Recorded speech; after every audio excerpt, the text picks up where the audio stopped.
This is World Kick Legend. Today we're going to talk about side kick. Welcome to Kick Legend. Happy athletic yard. Put out to your fight. Here with Nick Cavallino of Adaptive Martial Arts, and thought I would get him to show us some of his side kick, how he utilizes it. And Nick, take it away. All right. Well, the side kick is one of my favorite kicks personally, and I know it was one of Bruce Lee's favorite kicks. The good thing about this kick is, to quote Bruce Lee, you're using your longest weapon, and a lot of times you could use it against the closest target, which could be the shin, it could be the kneecap, it could be the thigh, it could even be the hip or the body.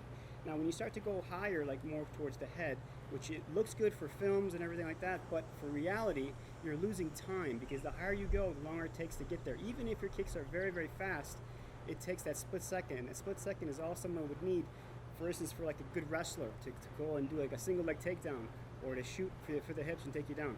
You don't want to waste that much time. You want to be direct as possible. More simplicity is the better. That's the best way to go about it. But we're going to go first with the idea of someone coming at you with any kind of attack. It could be anything from the hands, it could be from the feet. My idea is I'm going to try to stop Roy. So if he throws anything, whatever he does, I'm going to go and stop him. So this is kind of more like I'm just going to sort of lift up and go. I'm not taking any steps. I'm not using that much footwork.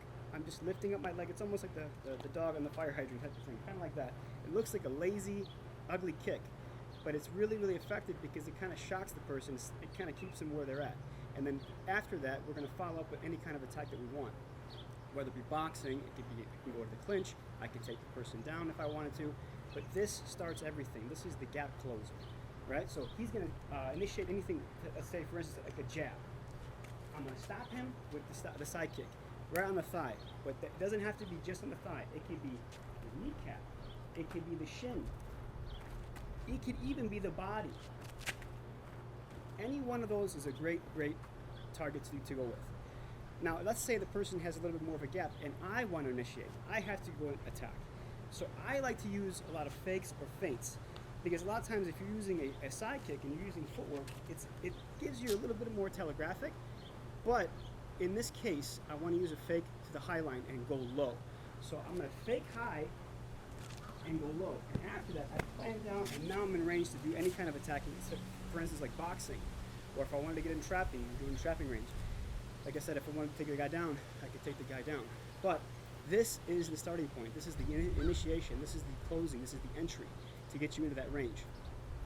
For instance, if the person now is kind of coming in and I'm going at the same time, now it's a race against time. This is where your training is going to come into play. All right, so if he comes at me, I go get him too. If he comes at me, I go get him too. But you have to have the time, you get to train that. This is something that you have to put a lot of time into understanding. Also, if you think of it this way, we're using our longest weapon, like you said.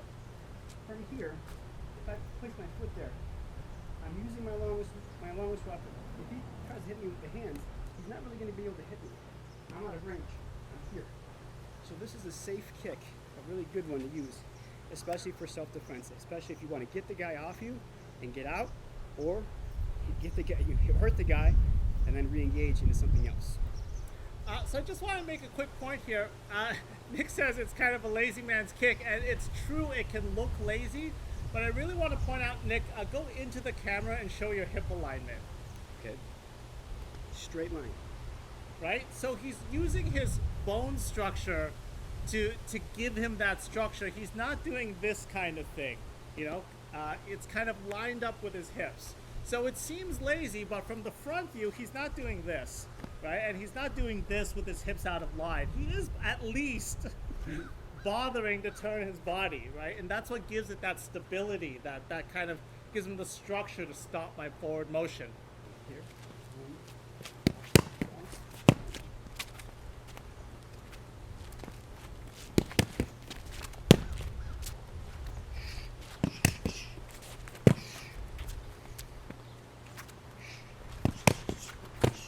Okay, so I'll put the links in the video description below. Nick Cavallino, Adaptive Martial Arts, will bring you some more in the side kick. This is World Kick Legend. Keep your chin down, elevate your striking.